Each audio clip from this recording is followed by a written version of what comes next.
I did it. I finally got what I had been manifesting for years. The clarity, the influence, the sense of spiritual capability that I was told would fix everything. I stood in the middle of my own personal grotto, surrounded by the treasure I had begged the universe for. I thought I was finally powerful, until I realized I was just holding a loaded gun with no safety catch. Have you ever felt that? That moment when you get what you ask for, whether it's a realization, a spiritual opening, or a position of authority, and instead of feeling free, you feel a crushing weight. You feel a sudden, terrifying responsibility. We are taught to chase the light, to hunt for the treasure, to accumulate wisdom like its currency. But nobody tells you that spiritual power, before the ego is dead, isn't a blessing, it's a curse. It's the same trap of validation we faced in the material world, just wrapped in a much prettier, high-vibe package.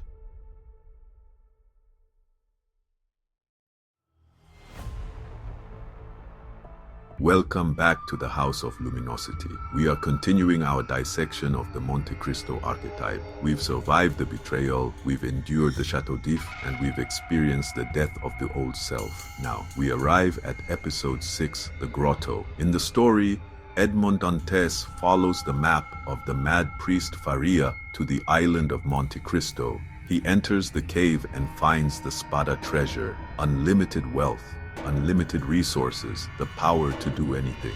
But here is the danger. Here is the trap that catches almost everyone who walks a spiritual path. If Dantès had found that treasure before his time in prison, before his suffering burned away his naivety, he would have just been a rich boy. He would have spent it on shallow comforts. But because he found it after the death of his identity, the treasure didn't own him. He owned it. Today, we're talking about the accumulation of power. We're going to explore why the universe, or God, or whatever name you prefer, often gives you absolutely nothing until you stop wanting it. And we're going to look at why gaining spiritual power while you still have a hungry ego is the most dangerous thing you can do to your soul. Let's be honest about why most of us started this work. I know why I did. I felt small, I felt hurt, and I wanted to feel big. I left the rigid religious structures of my youth because they made me feel powerless. But then slowly the old patterns started creeping back in. I walked into the new age and saw the exact same mechanism at play. Instead of praying for salvation, people were manifesting abundance. Instead of tithing to a church, they were buying activations to upgrade their DNA. You realize the game is exactly the same. Only the name of the master has changed. It's the trap of more. In the Grotto Phase, the seeker begins to access real resources.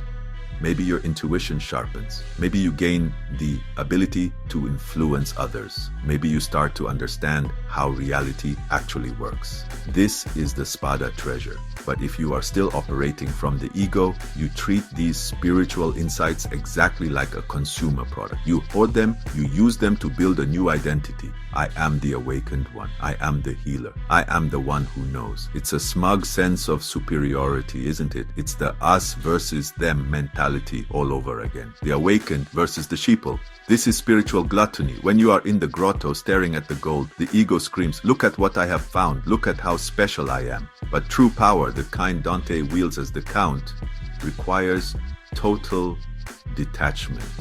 If you need the power to feel safe, you are not a master. You are a slave to the treasure. You have simply moved from a prison of stone to a prison of gold. And let me tell you, the gold prison is much harder to escape because you don't want to leave. There is a concept I want us to sit with. Power is an amplifier. That is all it is. Imagine the treasure in the grotto isn't gold, but uranium. It radiates energy. If you bring that energy into a system that is still full of cracks, full of resentment, fear, and unhealed trauma, that power will not heal you. It will poison you. In the Monte Cristo story, Dantès uses the treasure to become providence. He uses it to balance the scales of justice. But he can only do this because he no longer cares about himself. He doesn't buy the treasure to buy a yacht. He uses it to execute a mission. Now look at the modern spiritual landscape. We see people who touch a little bit of power, maybe a charismatic insight or a moment of awakening. And because their ego is still driving the car, they crash. They become cult leaders. They become spiritual narcissists.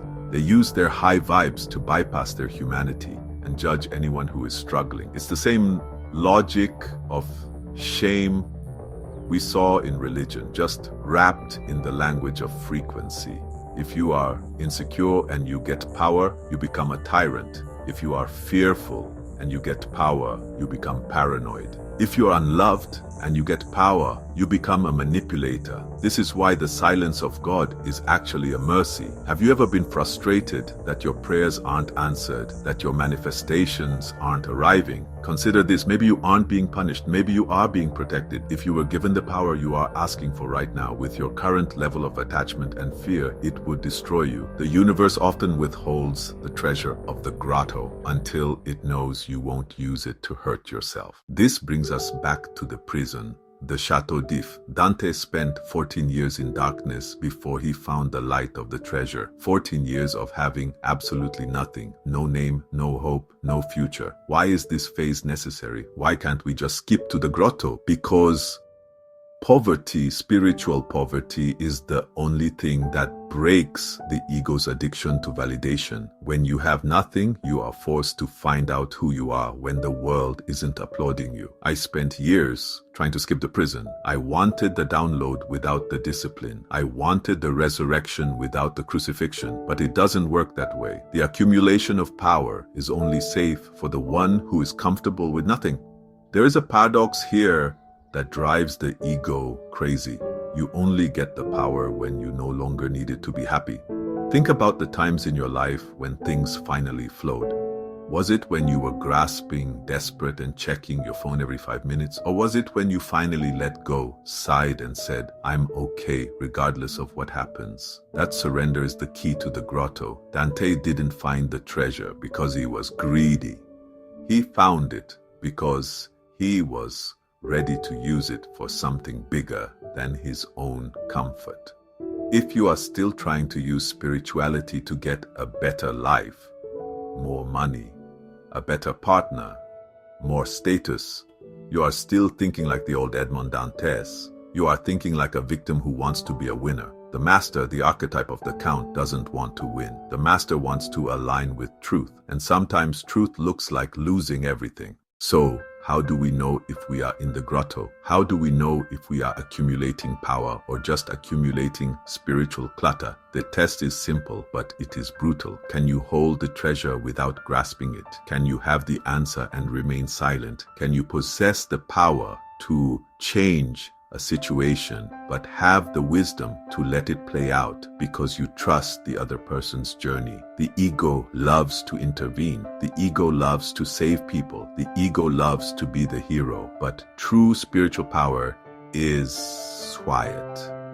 It is the ability to stand in the fire and not burn. It is the capacity to hold space for others without needing them to validate your high frequency. When you enter the grotto phase of your life, when resources, energy, and insight start to flow, you must be more vigilant than ever. You must watch your mind like a hawk. Watch for that smug sense of, I know better. Watch for the desire to fix everyone around you.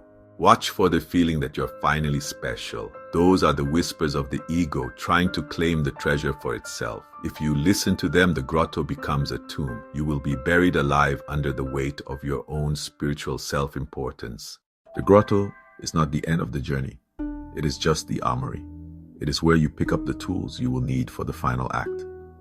Dantès leaves the cave, not as a rich man, but as a force of nature. He leaves as the count. He doesn't hoard the gold. He uses it to dismantle the illusions of his enemies. We are all walking towards our own grotto. The question is, who will you be when you arrive? Will you be the hungry ghost, trying to fill the void with light? Or will you be the vessel, ready to carry the light because you are no longer burning with need? I've shared a bit of my story. and the traps I found waiting for me in the cave. Now, I'd love to hear yours. What treasures have you been chasing? And have you noticed that the more you desperately want them, the further away they seem to get?